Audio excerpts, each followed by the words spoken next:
Once again, the radio company. What It Takes Radio comes your way on a Monday, starting as we meet the marketplace. And once again, what if everything you thought you knew was wrong? That's our subject going forward today. And here we go. The people who went to the NOKing protest and programs don't know what they are talking about. Let's talk about that. That's an inconvenient truth for sure. A good Monday to you, ladies and gentlemen. Welcome to the Curiosity Zone. This is Stan, the radio guy.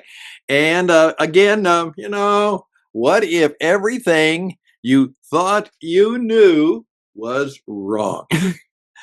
That's one of our key programs going forward. What if everything you thought you knew was wrong? And that is fundamental to this new idea, which is, hey, we are in the business of putting forward possible inconvenient ideas. Things that, we thought we knew, but maybe we didn't.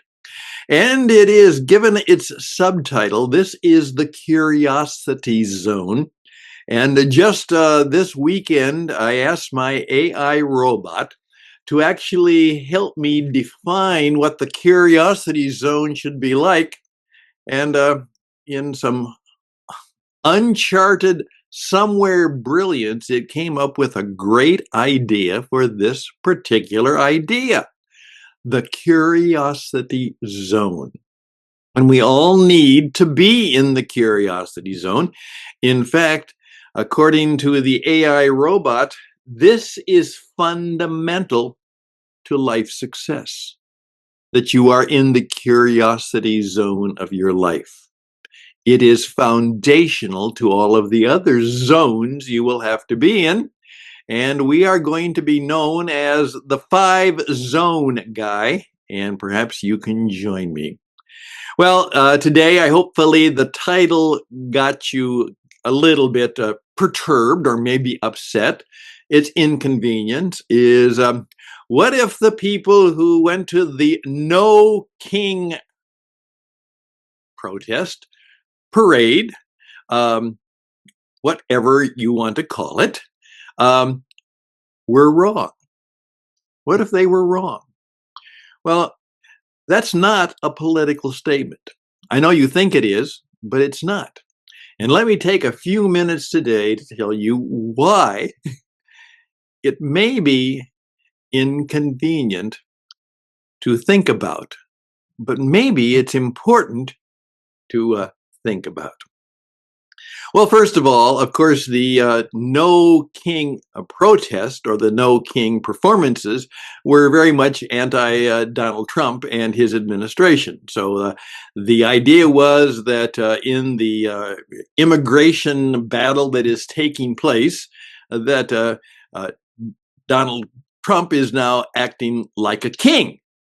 And instead of, maybe they don't want to call him a dictator yet, but they've done that.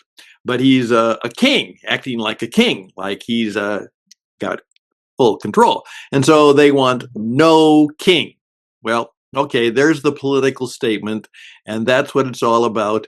I just simply have to say, because I'm not only a skeptic, I'm also a little bit of a cynic about some of the things we think are important. The protests went, some of them were peaceful, some of them were not. They were done.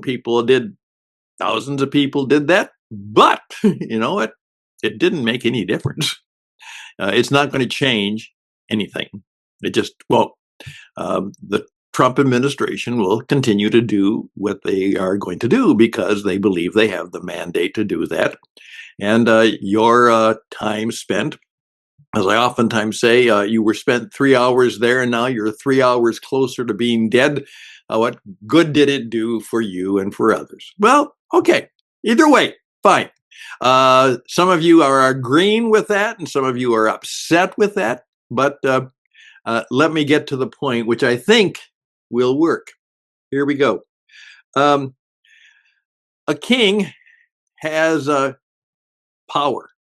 And king is oftentimes somebody that you bow down to, the majesty, your majesty. So that people bow down to the king. And the king has a lot of control over our lives. And so we don't want kings in our lives. We want to be free and be a free agency and all of those wonderful independent things. That's true, of course. Uh, I I am a free agent in many ways. I just I get to do almost anything I want to do in terms of a life, business, and career because it's my deal. No one no one has kingship over me in terms of my business. Now I've got to obviously serve my customers. Maybe my customers are my king. Could that be true? Um, Perhaps the government from time to time. uh, I got a notice from the Carolina government that I had to pay property tax. They didn't send a request for donation. They told me that's what I have to do, because I live in one of the nicest communities in the country. People say that my little place here in Cary, North Carolina is one of the top nice places to live in the country. And it really is. We are very grateful to be here. Nice place. So, however, just let me ask you to think about this. My good Minnesota guy, by the way, think of all the things that are happening in Minnesota right now. And again, think about how, in effect, this terrible murder of the people in Minnesota, they were Democratic senator representatives in the state of Minnesota were brutally murdered, and a couple others were shot. Well, the initial speculation was that obviously it was probably some person who's very, very anti-democratic or and what you know. Well, it turns out that the man who is suspected of doing this is very much connected to the progressive and democratic policies and party in Minnesota. In fact, I served on a board with the governor of Minnesota, Mr. Waltz, Governor Waltz. So I wonder what's going to happen there. Okay. We don't know how things are going to work out there. But my friend from Minnesota, Bob Dylan, who I quote a great deal because he had one of the best songs and slogans. When he went through a tradition of his Jewish faith, which he was born into, kind of melded and molded into a consideration of perhaps the person of Christ in the Christian tradition. And he kept his own thing very strong, but he did say this classic song: "You've got to serve somebody," whether you know it or not. You can serve God or you can serve the devil, but you have to serve somebody. That's to be considered an inconvenient truth. And you know what? A lot of you have kings in your life. There's things you bow down to, things that you really support, that have control over your life.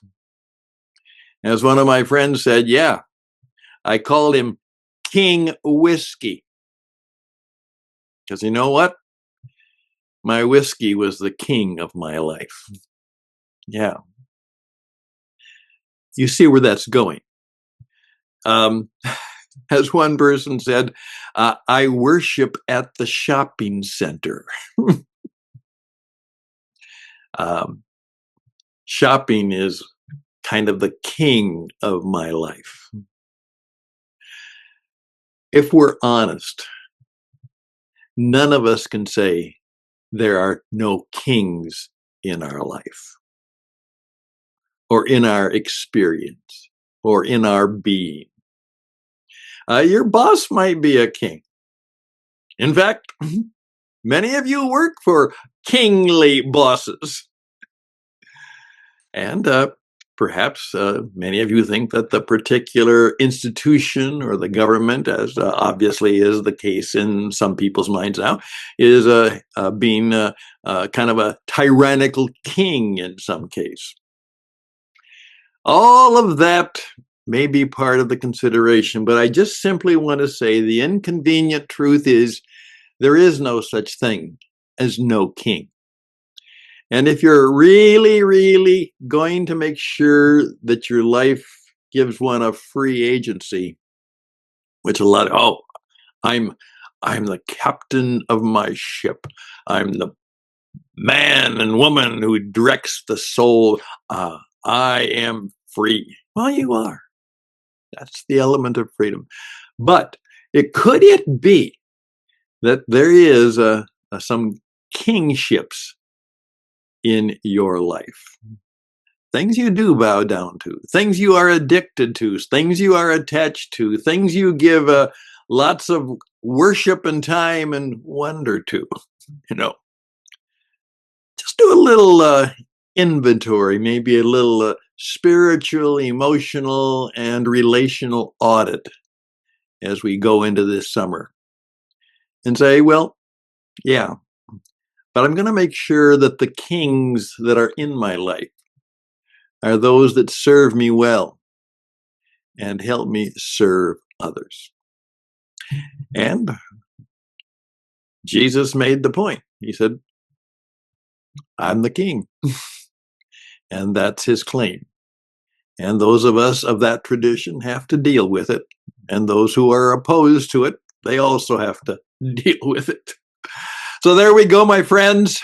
On a Monday Meets the Marketplace, there's my goodness, we've got the situation in Minnesota. What's going to happen in the Iran-Israeli war? That's a battle of kings. Star of David is the King David.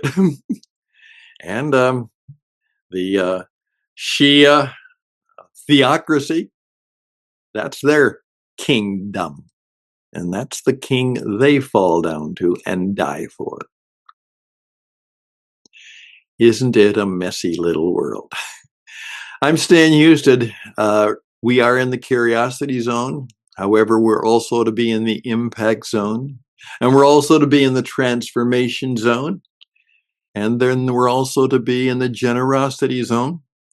And if you are my age and stage, you may even be in the encore zone. You could see life is about living in the zones. Yeah, we'll talk more about that. It's an inconvenient, but a very powerful idea. Thank you for your time. Best and blessings to you. This is not an inconvenient idea. Always close with a benediction. Pronounce a blessing, something good, something encouraging to one another. Say thank you at least 100 times a day. If you do, you just may find that there is another kingdom in the world. And if you follow along with it, things just might go better for you. Best and blessings. Till next time, I'm Stan for a lot of things, but particularly for today's work from the Curiosity Zone, asking you to always keep in mind, what if everything you thought you knew was wrong? And then see if you can find out what is right, what is wonderful, what is awe-inspiring, what can change your life, what can make you happy. Bye for now.